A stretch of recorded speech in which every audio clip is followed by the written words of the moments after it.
Hello Team S&G. Welcome to this week's update. Hey, we are having a pretty darn skippy month so far.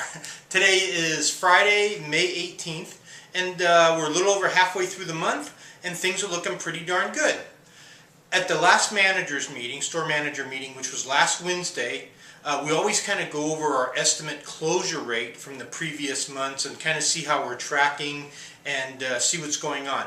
And I am so proud of you guys because last month, the month of April, we had that awesome last day, that super strong finish the last couple days, and believe it or not, our closure rate as a company, all 6 stores combined, was right at 60%, which is like the highest it's been in like almost forever. So what's that mean? That means you guys are working extra hard for the company. It means that the training, kind of those qualifying questions, are starting to pay off. And the little bit of role playing and practicing that you guys have been doing is really starting to show up in the numbers. Okay, so I really appreciate you being open-minded and willing to role play and practice, carry those qualifying questions around with you. It's really making a difference, okay? And I know in my heart that as we move forward and we get better at sales and how to ask the questions, and a number of you have already sat through the Sam Allman training about what to do when the customer kind of puts up that roadblock and says, no, you know, you're too expensive, or I want to go look around, or I have to ask my wife, or it's not the right product, or, you know, whatever that objection is that they put up there, how to overcome that. And as we practice that and role play that, we're going to see our closure rate and our margins and our estimate counts keep increasing, which is really, really exciting. So, as I've said before, we don't really even need our customer walk-in to get any better. We just need to do better with the opportunities that we're currently given. Okay, so, and that again goes back to you guys being willing to be open-minded. We have a number of seasoned veterans in the company, sales-wise, and you know, it's hard to say, hey, let's try something new, let's be a little bit different, let's think about things in a different way, and it's just, you know, a lot of people aren't willing to do it. But it shows how great of a staff, how great of a team we have here at S&G, that we're willing to learn and being willing to try to improve, okay? And I just want to say thank you to everybody out there. We're going to continue with the training, continue with the new mindset, if you will. It's not like a cattle call with the customers, that we want to make the most of every opportunity. We want to take our time. We want to increase the amount of time we're spending with the customers. We want to ask at least those 19 questions, if not even more follow-up questions. And we want to improve our closure rate. So it seems like it's all starting to work and it's all coming together. If you haven't seen the Sam Allman training tape, I think I've gotten now 5 of the 6 stores. Santa Clara I'm going to get this upcoming week. So after that, then I'm going to go around and kind of do some reviews, give you some cheat sheets, maybe do a little bit of testing with people, a little bit of role playing, catching you off guard, just to make sure that we're implementing it and that things are going along. Okay. Now I know it's kind of scary. Role playing is a pain in the ass. I get all that stuff. But realize, if you can role play with me, if you can role play with your fellow teammate, that is the absolute worst, most horrific, hardest customer you're ever going to have, is someone in the industry. So if you can do it with me and sound confident and let it roll off your tongue like it should, when you get in front of a customer, piece of cake, done deal, you're going to get the order. So again, thanks a bunch for that. Another thing I wanted to bring up, something we talked about a number of months ago, just as a reminder, we don't want to be emailing estimates to customers. Okay? We want to have the customer come into the store, we set them up the estimate, we pitch them, all that stuff, the estimator goes out. If the estimator can sit down and present the bid in the home and ask for the order, that's cool. Okay, that's the perfect scenario. Other scenario is the customer isn't there, the estimator is not going to present it, he checks it in, you put the bid together, you call the customer, you invite him into the store. Okay, now a lot of customers are going to say, can't you email me the bid?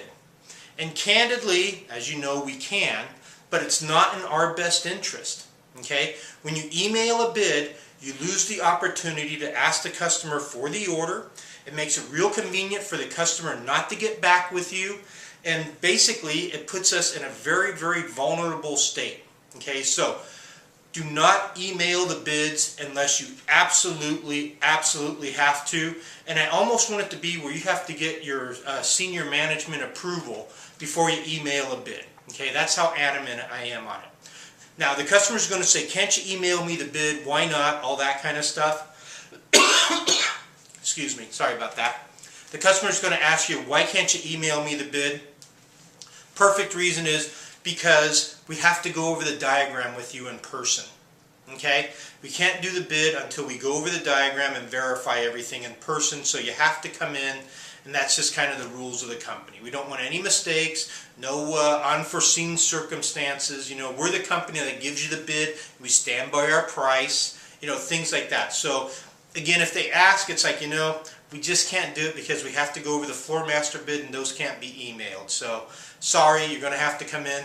When you're going to come in, I'll have everything ready to go. It's just going to take a few minutes, so on and so forth. So you kind of get the idea. Okay? So just remember that, and we don't email bids. And if you do get the customer's email, which we do, because we do want to start reaching out to them via Facebook and email blasts and stuff, make sure you put it in the email, the customer's email, in the email section, in the customer maintenance box, if you will. Okay, I know sometimes we write down the emails on a piece of paper and we throw it away. That really doesn't help us with the advertising. We're putting it in weird spots and customer notes and stuff like that. The only way Rollmaster can pull it up if it's in the actual email slot under the customer maintenance. Okay, so hopefully that makes sense. Another thing we're going to move on here is wood base. Okay, let's say we're bidding a job in a kitchen and they're going to put hardwood in, and they have this beautiful, you know, 4 1/4 or 5 inch tall, super specialized base. Now, one of a couple different scenarios can happen. One is obviously what we prefer to do, and what makes the job look the best is to sell the customer quarter round. Okay, that's option number one. If we sell customer quarter round, that means we don't have to disturb the existing base, and everything is going to still look great. Put the quarter round up, the customer's got to paint it, but at least it's minimal, and it'll look still, the existing base will look great. Okay. The second scenario is maybe we want to sell them all new base. Okay. That way, when the installer gets done, it's going to be puttied, it's going to look nice. They'll still have to paint it, but it's still going to look like beautiful custom work, if you will. Probably the least desirable choice, and the one that we end up doing the most of, is R&Ring. Okay, and R&R stands for remove and replace. Well, you can imagine when you go into a home and you've got base that's been hung on the wall for 5, 10, 15, 20 years. Okay, a lot of times it's stapled, sometimes it's screwed or nailed, but usually it's stapled a bunch of times. And then sometimes the contractors, because the walls aren't square or level, they'll actually go in and glue it with liquid nails. Sometimes they putty across the top. Sometimes it's been painted a bunch of times. So, moral to the story, when we try to R&R base, chances are the base is going to get some broken pieces. At the very least, it's going to look like hell when we put it back up, and then they're going to spend a lot of time having to putty it and fix it and repaint it and all that stuff. So that's probably the least desirable of all the options. Okay, so when it comes to base, definitely got to talk about it. We're willing to R&R it, but if it's not able, if the installer's not able to pull it off the wall and hang it back up, the customer's going to have to buy a new base. Okay, so it's something that you're going to have to keep in the back of your mind. Again, we're selling quality. I know everybody gets hung up on wanting to have the absolute lowest bottom line price, but at the end of the day, the job's got to look good. And maybe it's a few $100s more to get the base, but in the long run, it's going to be great. So, hey, I'm running out of time. Thanks for watching, guys. Oh, one last thing. Look under the product training, and there's a new video from the Dixie rep. Okay, we got our new Stainmaster carpets up. Some are from Dixie. Check it out. Just a little PK for you. Thanks for watching. Take care. Bye-bye.